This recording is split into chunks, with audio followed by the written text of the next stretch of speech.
મારું નામ ક્રેન્સ ફુલેત્રા છે અને અમે બધા અત્યારે રાજકોટ રહીએ છીએ અને અમારું ગામ માળી હાટીના છે અને હું એક લેફ્ટ આર્મ ડાયનામેન બોલર છું અને આ વર્ષ IPL 2026માં સનરાઈઝર્સ હૈદરાબાદને રિપ્રેઝેન્ટ કરવાનું છે. આ વર્ષે અત્યારે લાસ્ટ 2 દિવસમાં હું પીક થયો છું સનરાઈઝર્સ હૈદરાબાદ સાથે અને બહુ મહેનત લાગી. હું 10 વર્ષથી ક્રિકેટ રમું છું પણ અત્યારે બધાને ખબર પડી કે હું ક્રિકેટ રમું છું એમ, એટલે જ્યારે રિઝલ્ટ આવે ત્યારે બધાને ખબર પડે કે કેટલા વર્ષથી તું લેફ્ટન જે બોલિંગ કરે કેવું લાગે છે, શેમાં રમ્યો છો? હું અંડર 14માં સૌરાષ્ટ્રને રિપ્રેઝેન્ટ કર્યું હતું. એના પછી તો હું કાંઈ રમ્યો નથી સ્ટેટ, અને પછી ડાયરેક્ટ અંડર 23 રમ્યો. એ 6-7 વર્ષ હું કાંઈ ક્રિકેટ નહોતો રમ્યો વચ્ચે, કેમ કે કાંઈ સિલેક્ટ નહોતો થતો.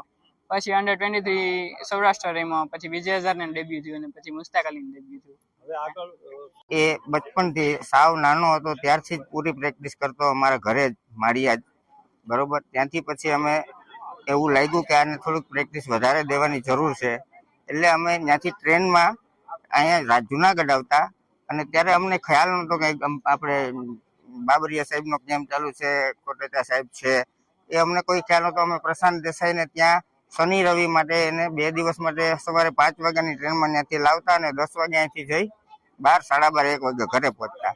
પછી એમાં ત્યારે એવું લાગ્યું કે આ વધારે સારું રમે એમ છે, એટલે અમારો પરિવાર માળિયા જ બધો હતો, એટલે અમે એક કુટુંબે અને બધા છોકરાઓને લઈ અને ભણવાનું અને ક્રેન્સને માટે ક્રિકેટ રમવાનું આયોજન કરવા માટે રાજકોટ શિફ્ટ થયા, કારણ કે સારું કોચિંગ અમને ત્યારે અવેલેબલ ત્યાં જ દેખાતું હતું. પછી ત્યાંથી એને સારું કોચિંગ કર્યું.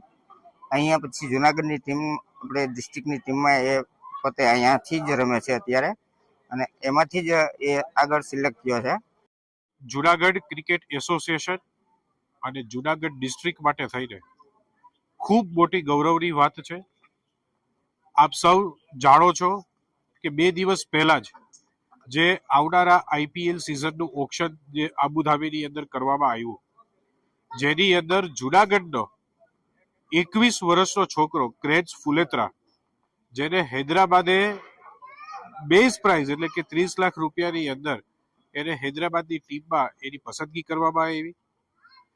એ એક્સપિરિયન્સ જ બહુ મોટી વાત છે. પૈસા તો ગોળ છે, પણ ક્રેન્સ છેલ્લા ઘણા વર્ષથી, 21 વર્ષની ઉંમર છે, 9 વર્ષનો હતો ત્યારથી મહેનત કરી. સૌરાષ્ટ્ર ક્રિકેટ એસોસિએશનની સાથે અમે મળીને કાયમ માટે એના અફિલિયેશન, એના ગાઈડન્સ નીચે સિલેક્શન કમિટીની અંદર અમે લોકો કામ કરતા હોઈએ છીએ.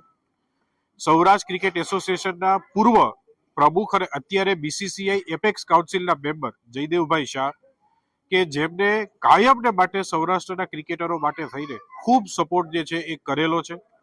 મને કહેતા આનંદ એ પણ થાય છે કે જુનાગઢ ડિસ્ટ્રિક્ટના પ્લેયર્સ અત્યારે માત્ર 3 જ ફોર્મેટ કે 4 જ ફોર્મેટ એવા છે કે જેમાં આપણે, જે ખૂબ મોટા ફોર્મેટ છે, પણ જેમાં આપણે હવે આવનારા દિવસોનો આપણો ટાર્ગેટ છે, જે ઇન્ડિયાની ટેસ્ટ ટીમ હોય, અંડર 19 ઇન્ડિયાની ટીમ હોય, ઇન્ડિયા એ છે, અને મેઇન આપણી જે ઇન્ડિયાની ટીમ જે છે જે વન ડેઝ અને T20s રમતી હોય. એના સિવાય રણજી ટ્રોફી હોય, વિજય હજારે હોય, કે પછી સૌરાષ્ટ્ર પ્રીમિયર લીગ હોય, અને હવે તો IPL પણ આવી ગયું. આ બધાની અંદર જુનાગઢ ક્રિકેટ એસોસિએશનના પ્લેયર્સ જે છે એ રિપ્રેઝેન્ટ કરે છે.